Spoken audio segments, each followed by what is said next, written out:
दो भाई और एक कीमती सबक। आज मैं आपको दो भाइयों की एक ऐसी कहानी सुनाती हूँ जिनमें छोटा भाई अरहम बहुत ज़हीन था। वो एकदम से हर बात समझ जाता और उसकी याददाश्त भी कमाल की थी। दूसरी तरफ इसका बड़ा भाई मोहसिन पढ़ाई में थोड़ा कमजोर था। वो कोशिश तो बहुत करता था, लेकिन चीजें उसे देर से समझ आती और उसके नंबर भी इतने अच्छे नहीं आते थे। घर में अक्सर अरहम की ज़हानत के किस्से सुनाए जाते थे। सब उसकी तारीफ करते और कहते कि ये तो बड़ा होकर बहुत नाम रोशन करेगा। मोहसिन ये सब सुनकर अपने आप को कमतर महसूस करता था। उसके दोस्त भी बाज़ औक़ात मजाक में कहते कि देखो तुम्हारा छोटा भाई कितना लायक है और तुम हो कि मामूली सी बात भी देर से समझते हो। ये बातें मोहसिन के दिल पर बहुत असर करती थीं और वो उदास रहता था। लेकिन मोहसिन ने हिम्मत नहीं हारी थी। वो जानता था कि वो अरहम की तरह फौरन चीजों को नहीं समझ पाता, इसलिए उसने और ज्यादा मेहनत करना शुरू कर दी। उसने एक ट्यूशन भी लगवाई और वो अपने असातिज़ा से भी अपनी मुश्किलात के बारे में पूछता रहता था। उसने अपनी पढ़ाई के लिए एक बाकायदा वक्त मुकर्रर किया और वो रोजाना उस वक्त में जरूर पढ़ता था।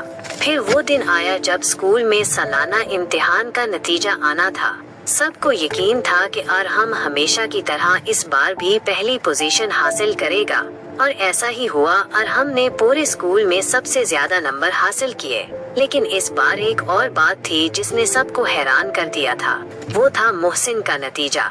मोहसिन ने अपनी क्लास में बहुत अच्छे नंबर हासिल किए थे और वो पास हो गया था। इतना ही नहीं, उसने अपनी मेहनत से अपनी क्लास में बहुत अच्छी पोजीशन हासिल की थी। घर में खुशी की लहर दौड़ गई। अम्मी और अब्बू दोनों अपने बेटों की कामयाबी पर बहुत खुश थे और उन्होंने दोनों को प्यार किया और मुबारकबाद दी। अरहम भी अपने बड़े भाई की मेहनत और लगन को देखकर बहुत खुश हुआ था। उसने महसूस किया कि मोहसिन ने कितनी खामोशी और मेहनत से अपनी कमजोरी पर काबू पाया है।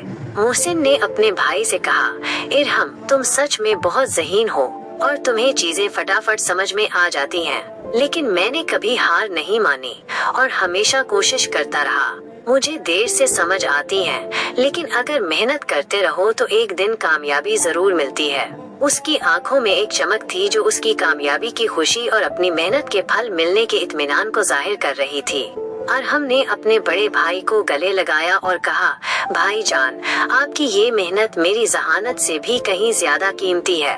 आपने ये साबित कर दिया कि जो कोशिश करता है वो जरूर कामयाब होता है। मुझे आज आप पर बहुत फख्र है। उस दिन के बाद मोहसिन का एतमाद बहुत बढ़ गया। उसे यकीन हो गया कि मेहनत से वो हर मुश्किल को पार कर सकता है। उसने और भी ज्यादा दिल लगाकर पढ़ना शुरू कर दिया और उसके नताइज पहले से भी बेहतर आने लगे। अरहम भी अपने भाई की इस जद्दोजहद से बहुत मुतासर हुआ और उसने समझा कि जिंदगी में सिर्फ ज़हीन होना ही काफी नहीं है, मेहनत और लगन भी इतनी ही जरूरी है। उसने ये भी सीखा कि अपने भाई की कामयाबी पर हसद करने की बजाय उसकी हौसला अफजाई करनी चाहिए। इस कहानी से हमें ये सबक मिलता है कि हर इंसान में कोई न कोई खास खूबी जरूर होती है। अगर किसी में कोई कमजोरी हो तो उसे मेहनत और मुसलसल कोशिश से दूर किया जा सकता है।